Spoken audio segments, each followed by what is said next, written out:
If you live or drive through Clifton, you've most likely run into some construction cones.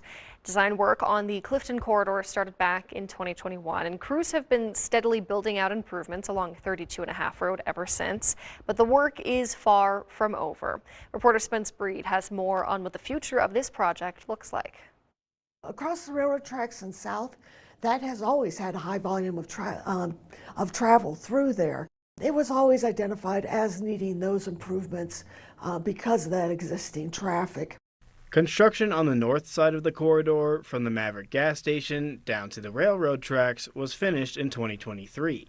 That was sort of the template for what we were going to do for the remainder of 32.5 corridor. We ended up putting in 2 lanes, widened asphalt shoulder, curb and gutter, 5-foot sidewalk on one side, and a 10-foot shared use path on the other. Then recently, construction finished on the south side of the corridor near E Road.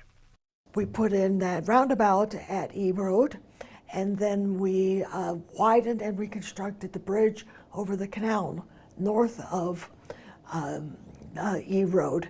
Now the county is finishing the design work that will connect those two parts and add a new roundabout along with other features.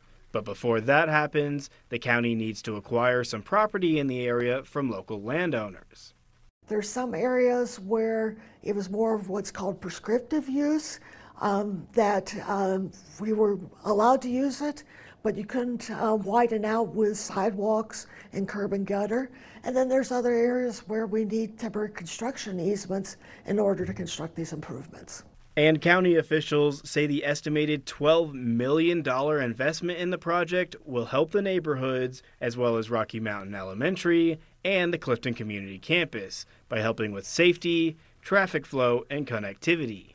We knew we had to do something, so we just elected to continue that same design section that we did to the north all the way through, because we were going to still have that really constrained corridor due to the housing and the properties along that area.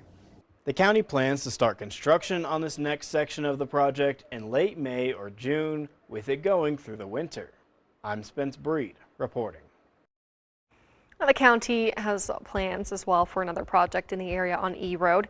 County officials say they got notice of a $2 million grant for the $5 million project.